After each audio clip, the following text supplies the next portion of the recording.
Bismillahirrahmanirrahim. Assalamualaikum warahmatullahi wabarakatuh. Alhamdulillah, alhamdulillahirabbil alamin. Wassalatu wassalamun asrofil anbiya'i wal mursalin wa ala alihi washabihi ajmain, amma ba'du.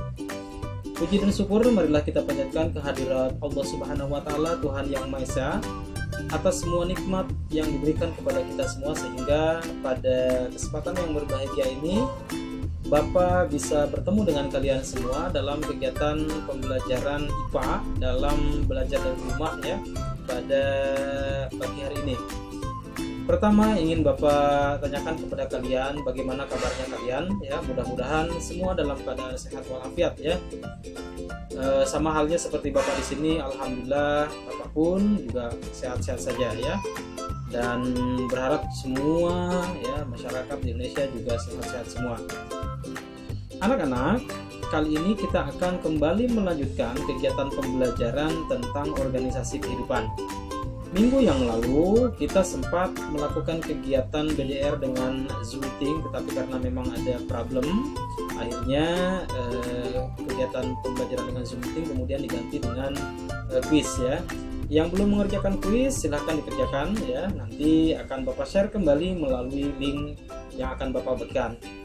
Nah, kali ini Bapak akan menjelaskan tentang topik berikutnya di dalam organisasi kehidupan setelah sel, yaitu jaringan ya. Nah, jika kalian masih ingat topik yang lalu ya pada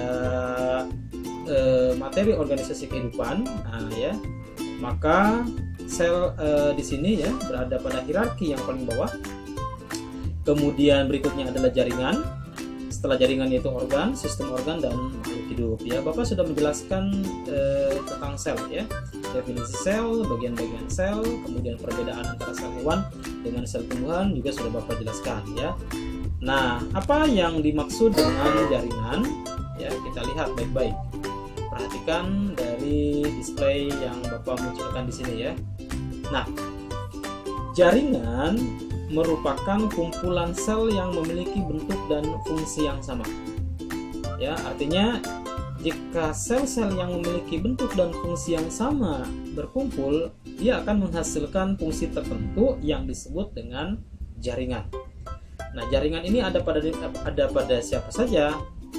Pada manusia, hewan, dan tumbuhan terdapat jaringan ya, pada makhluk hidup ya. Jaringan terdapat pada makhluk hidup. Jadi sekali lagi, jaringan merupakan kumpulan sel yang memiliki bentuk dan fungsi yang sama ya. Kalau ditanyakan disusun oleh apa jaringan itu? Oleh sel-sel yang memiliki bentuk dan fungsi yang sama ya. Nah, itulah definisi dari jaringan ya. Nah, selanjutnya kita akan mulai dari jaringan pada tumbuhan. Nah, tumbuh-tumbuhan itu memiliki berbagai macam jaringan, diantaranya ya, perhatikan baik-baik, ada jaringan epidermis, ada jaringan meristem, ada jaringan pengangkut, lalu ada jaringan penyokong, dan ada jaringan parenkim. Ini merupakan jenis jaringan pada tumbuhan ya. Nah, berikutnya Bapak akan menjelaskan perbedaan dari masing-masing jaringan tersebut ya. Mari kita mulai dari jaringan epidermis. Apa yang dimaksud dengan jaringan epidermis? Yaitu jaringan yang melapisi permukaan akar, batang, dan daun. Jadi dia terdapat di mana? Dia terdapat di bagian terluar pada organ akar, batang, dan daun ya, melapisi permukaan akar. Nah, strukturnya tersusun rapat dan fungsinya adalah melindungi jaringan-jaringan yang ada di bawahnya. Jadi pada organ akar, batang, dan daun itu ada berbagai macam jaringan. Nah, epidermis itu merupakan jaringan paling luar. Dia berfungsi melindungi jaringan-jaringan yang ada di bawahnya. Ya. Nah, selanjutnya setelah epidermis yaitu jaringan meristem. Nah, jaringan meristem ini tersusun dari sel-sel yang selalu membelah, namanya sel meristematik. Nah, di mana adanya jaringan meristem ini? Dia terdapat misalnya pada embrio, pada ujung akar, batang, dan kambium, ya. Nah, akibat dari sel-sel meristem yang selalu membelah ini ini akan menghasilkan pertumbuhan pada ujung akar. Jadi akar akan semakin panjang ya, kemudian batang semakin tinggi dan batang juga semakin besar. Karena di dalam batang itu, khususnya pada batang tanaman dikotil, terdapat sel-sel meristematik ya, yang terdapat pada kambium ya. Nah, jadi itulah jaringan meristem, jaringan yang tersusun dari kumpulan sel-sel yang selalu membelah bertambah banyak sehingga menghasilkan pertumbuhan ya. Yang ketiga namanya jaringan pengangkut. Nah, disebut sebagai jaringan pengangkut karena fungsinya mengangkut. Apa yang diangkut? Yang diangkut diantaranya adalah air, kemudian garam mineral, dan zat makanan hasil fotosintesis. Siapa yang mengangkutnya? Nah, jaringan pengangkut pada tumbuhan itu terdiri dari dua jenis. Yang pertama disebut dengan xilem, dan yang kedua disebut dengan phloem. Ada istilah lain dari xilem itu disebut juga sebagai pembuluh kayu. Sedangkan phloem disebut juga sebagai pembuluh tapis ya. Nah, keduanya memiliki fungsi yang berbeda ya. Xilem atau pembuluh kayu dia berfungsi mengangkut air. Ketika akar menyerap air dan garam mineral ya, serta unsur-unsur hara dari dalam tanah masuk ke akar, maka dari akar dia akan diangkut ya ke batang, kemudian ke daun oleh jaringan meristem ini, oleh jaringan pengangkut ini ya, khususnya yaitu jaringan xilem. Nah, sementara phloem itu dia fungsinya adalah mengangkut zat makanan hasil fotosintesis. Jadi ketika fotosintesis selesai dan dihasilkan zat makanan, maka zat makanan itu mesti diangkut ke seluruh tubuh, dari daun ya ke batang dan ke seluruh bagian tumbuhan. Siapa yang bertanggung jawab? Yang bertanggung jawab tentu saja adalah jaringan phloem atau pembuluh tapis. Nah, selanjutnya adalah jaringan penyokong. Merupakan jaringan yang tersusun dari sel-sel yang dindingnya menebal dan keras. Misalnya jaringan penyokong pada tumbuhan itu kita dapatkan pada kulit biji ya, akibatnya kulit biji itu keras ya. Nah, yang terakhir yaitu disebut juga sebagai jaringan parenkim atau jaringan dasar ya. Ini terdapat di antara jaringan yang lainnya ya. Ya, misalnya kalau pada daun itu jaringan parenkim berupa parenkim palisade atau jaringan tiang ya. Dan jaringan bunga karang ya. Di dalam jaringan palisade dan jaringan bunga karang ini terdapat butir-butir klorofil ya, sehingga kalau ditanyakan di mana fotosintesis terjadi, pada jaringan parenkim ya, khususnya pada parenkim palisade dan bunga karang. Nah, itulah ya perbedaan antara kelima jaringan pada tumbuhan itu ya. Jadi jangan lupa Bapak ulangi lagi, jaringan pada tumbuhan ada jaringan epidermis, ada jaringan meristem, ada jaringan pengangkut, ada jaringan penyokong, dan yang kelima adalah ada jaringan parenkim ya. Nah, ini adalah struktur dari daun ya. Kita lihat berbagai macam jaringan yang Bapak sebutkan tadi apa saja. Nah, ini yang disebut dengan jaringan epidermis. Ya, dia terdapat pada bagian terluar daun ya, melapisi permukaan daun dan melindungi jaringan-jaringan yang ada di bawahnya. Misalnya, inilah jaringan parenkim ya. Ini merupakan jaringan parenkim palisade ya. Disinilah terdapat butir-butir klorofil ya. Jadi terjadinya fotosintesis ini pada jaringan palisade di sini. Nah, ini adalah jaringan pengangkut pada daun ya, ada xilem dan ada phloem. Nah, di sini nanti zat makanan hasil fotosintesis ya dibawa, diangkut ke seluruh tubuh. Nah, sementara xilem ini dia merupakan jaringan xilem yang berasal dari xilem batang ya, yang menyambung dari xilem akar. Ya, dari akar ke batang dan ke daun ya. Nah, ini epidermis bawah yang ini ya. Nah, selanjutnya kita lihat, ini merupakan gambar dari struktur batang tanaman monokotil. Nah, inilah jaringan epidermis pada batang tanaman monokotil, misalnya pada batang ini ya, misalnya pada batang kelapa ya, monokotil ya. Kemudian kita lihat jaringan epidermis. Berikutnya adalah jaringan pengangkut ya pada batang tanaman monokotil. Ini dia xilem, dan ini bagian yang ini disebut dengan phloem ya. Ini merupakan jaringan pembuluh kayu, dan ini merupakan jaringan pembuluh tapis ya. Nah, selanjutnya yaitu jaringan pada hewan. Kalau tadi kita bicara tentang jaringan pada tumbuhan, apa saja jaringan pada hewan itu? Di antaranya adalah jaringan epitel, ada jaringan otot, ada jaringan syaraf, ada jaringan ikat, ada jaringan penyokong. Ya. Bedanya apa? Mari kita lihat ya. Yang pertama yaitu jaringan epitel. Apa yang dimaksud dengan jaringan epitel? Jaringan epitel ini terdapat pada hewan, ya, pada manusia juga ada. Merupakan jaringan yang melapisi permukaan dalam dan luar tubuh atau organ. Jadi kalau pada tumbuhan kita mengenal adanya jaringan epidermis, maka pada hewan itu ada jaringan epitel, jaringan yang berfungsi melapisi permukaan dalam dan luar tubuh. Ya, misalnya kalau pada tubuh manusia itu kulit itu tersusun dari jaringan epitel, ya, jaringan epitel itu sendiri tersusun dari sel-sel epitel, ya. Ada berbagai macam jenis jaringan epitel itu. Ada ini berdasarkan susunan dari atau bentuknya, ya, bentuk sel epitelnya. Ada yang berbentuk pipih, ada yang berbentuk kubus, dan ada yang berbentuk silinder. Seperti apa yang berbentuk pipih? Ya, seperti ini yang berbentuk kubus, dan ini yang berbentuk silinder. Ada yang gabungannya, ya, maka disebut dengan jaringan epitel transisional, ya. Nah, ini ada berbagai macam jenis jaringan epitel, ya. Nah, selanjutnya adalah jaringan otot. Jaringan otot merupakan jaringan yang berfungsi menghasilkan gerak aktif, ya, ataupun gerak pasif, ya, pada tubuh manusia dan hewan, ya, tersusun dari sel-sel otot. Di antaranya ada 3 jenis sel otot yang menyusun jaringan otot. Ada otot lurik, ada otot polos, dan ada otot jantung. Ya. Nah, bedanya apa? Otot lurik itu, ya, tentu saja kalau dari namanya lurik berarti ada bagian yang terang, ada bagian yang gelap.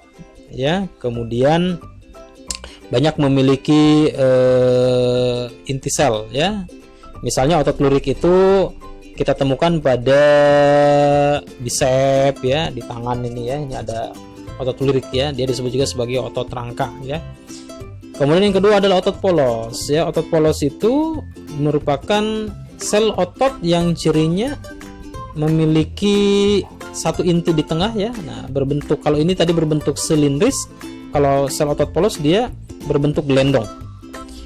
Ya, misalnya di dalam sistem pencernaan kita, ya, pada usus, ya, pada lambung itu terdapat otot polos.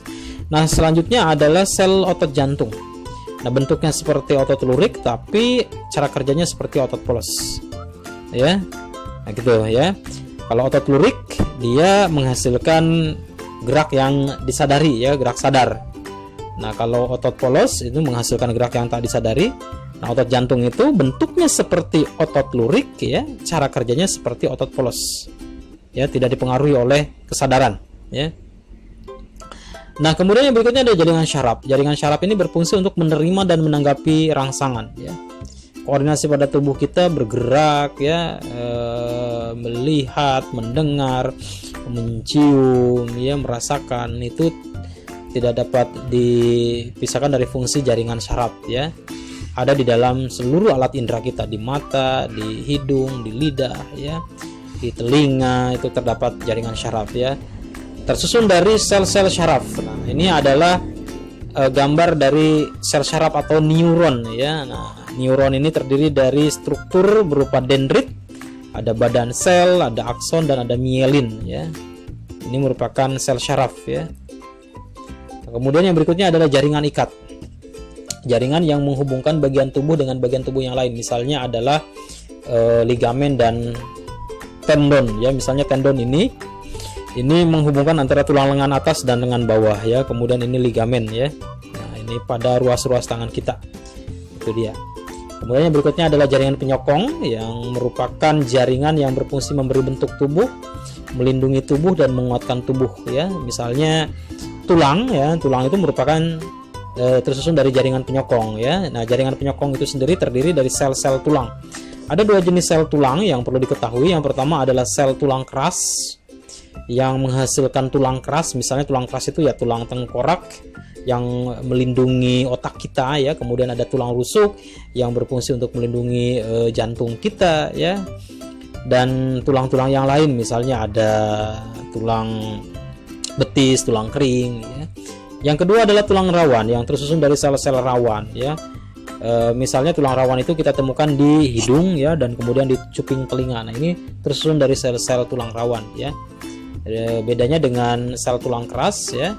Kalau tadi sel tulang keras menghasilkan tulang keras yang keras ya, dan yang kedua ini tulang rawan ini tersusun dari sel-sel tulang rawan yang lebih lebih elastis ya. Nah, itu merupakan jaringan penyokong ya. Nah, selanjutnya setelah jaringan, susunan organisasi kehidupan berikutnya adalah organ. Jika jaringan tersusun dari sekumpulan sel yang memiliki bentuk dan fungsi yang sama, maka organ ya tersusun dari kumpulan beberapa jaringan. Jadi organ dibentuk oleh beberapa jaringan yang menghasilkan fungsi tertentu. Nah, misalnya kalau pada tumbuhan itu yang termasuk organ adalah akar, batang, daun, bunga, dan buah. Itu merupakan organ utama ya. Ini organ akar, ini buah, ini bunga, ini daun, merupakan organ ya. Nah, kalau pada manusia misalnya jantung, paru-paru, usus ya, kemudian otak ya, mata, itu merupakan organ ya. Nah, Bapak ambil salah satu contoh saja, misalnya jantung pada manusia itu tersusun dari jaringan apa saja. Di jantung ada jaringan syaraf, ada jaringan darah ya, ada jaringan otot, itu dia ya. Kemudian mata kita ya, organ mata kita. Organ mata itu tersusun dari berbagai macam jaringan. Ada jaringan syaraf, ada jaringan darah ya. Ada jaringan yang lain ya, jaringan epitel ya. Nah, yang berikutnya setelah organ adalah sistem organ. Kalau organ tersusun dari kumpulan jaringan yang menghasilkan fungsi tertentu, maka sistem organ itu merupakan kumpulan dari berbagai macam organ ya. Jadi organ-organ berkumpul dan menghasilkan fungsi dalam tubuh kita. Nah, pada hewan berbagai macam sistem organ itu diantaranya ada sistem pernapasan. Nah, sistem pernapasan ini tentu saja berfungsi melakukan proses pernapasan, menghirup udara ya, menghirup oksigen dan mengeluarkan karbon dioksida. Apa saja yang termasuk organ-organ yang menyusun sistem pernapasan itu? Ada hidung ya, kemudian ada tenggorokan, ada paru-paru. Ya, sistem pencernaan tersusun dari organ-organ seperti lidah, gigi, ya, kerongkongan, lambung, usus halus, usus besar, ya, anus. Itu berkumpul menjadi satu menghasilkan fungsi pencernaan atau digestif ya. Kalau pernapasan tadi respirasi. Misalnya yang berikutnya adalah sistem peredaran darah. Nah, atau disebut juga sistem transport ya, berfungsi untuk mengedarkan oksigen, sari-sari makanan ya, zat sisa dan sebagainya ya. Organ apa yang menyusun sistem peredaran darah? Di antaranya ada jantung ya, yang memompa darah ke seluruh tubuh. Kemudian ada pembuluh darah ya, ada darah ya, itu merupakan bagian-bagian dari sistem peredaran darah ya. Nah, ini kita lihat tadi ya, sistem organ yang Bapak jelaskan. Ini kira-kira sistem organ apa? Ini merupakan sistem pencernaan ya, terdiri dari mulut, kemudian kerongkongan, kemudian lambung ya, kemudian ada usus halus, ada usus besar, ada anus. Nah, ini semua bergabung menjadi satu menghasilkan fungsi pencernaan. Ya, pencernaan itu adalah proses mengolah bahan makanan dari ukuran besar kasar menjadi ukuran yang lebih halus ya, sehingga dihasilkan sari-sari makanan dibantu dengan alat-alat pencernaan dan berbagai macam enzim sehingga mampu diserap oleh tubuh kita. Oke, untuk melakukan fungsi pencernaan maka didukung oleh organ-organ seperti tadi ya, mulut, kerongkongan, kemudian ada lambung, ada usus halus, ada usus besar ya. Nah, kalau ini nih apa? Ini merupakan sistem transportasi ya pada tubuh manusia. Organ-organnya adalah ada jantung dan pembuluh darah. Melalui sistem transportasi maka oksigen, darah diedarkan ke seluruh tubuh ya, darah membawa oksigen, sari-sari makanan dan lain sebagainya. Sehingga terjadi proses transport atau pengangkutan ya. Nah, ini merupakan sistem respirasi ya, menghasilkan fungsi pernapasan, menghirup udara dan mengeluarkan udara, atau menghirup oksigen dan mengeluarkan karbon dioksida. Nah, fungsi pernapasan itu terjadi didukung oleh organ-organ pernapasan, diantaranya ada hidung, kemudian ada tenggorokan ya, yang tersusun dari laring, trakea, kemudian ada paru-paru ya, paru-paru tersusun dari apa namanya gelembung-gelembung kecil ya yang disebut dengan alveolus, tempat pertukaran gas terjadi. Di sinilah fungsi pernapasan ya atau respirasi itu. Nah, demikian anak-anakku semua penjelasan dari Bapak mengenai organisasi kehidupan ya. Kita sudah menyelesaikan dari sel sampai yang terakhir barusan tadi, yaitu tentang sistem organ ya. Bapak akan kembali lagi memperlihatkan kepada kalian ya dari awal bagaimana organisasi kehidupan itu ya. Nah ini ya, bahwa organisasi kehidupan tersusun dari sel, jaringan, organ, kemudian sistem organ, dan ya sistem organ akan menyusun organisme atau makhluk hidup ya. Nah ini semua tolong jangan sampai lupa ya, dibaca kembali kemudian dipahami baik-baik ya. Nah jika ada pertanyaan nanti silakan seperti biasa Bapak selalu membuka komentar kalian ya yang berkaitan dengan pertanyaan di kolom komentar ya. Nah dari Bapak sekian dulu, dan jangan lupa untuk selalu mengedepankan protokol kesehatan ya, untuk selalu cuci tangan, kemudian jaga jarak dan menggunakan masker ya ketika beraktivitas. Jangan lupa mengkonsumsi makanan yang bergizi supaya kita semua terbebas dari virus corona nah ya. Dan mudah-mudahan pandemi ini bisa segera selesai sehingga kita bisa kembali lagi bertatap muka di sekolah ya. Senang sekali ya kalau kita bisa bertatap muka ya, Bapak bertemu dengan kalian. Demikian dari Bapak, mudah-mudahan bisa dipahami dengan baik. Billahi taufiq wal hidayah. Wassalamualaikum warahmatullahi wabarakatuh.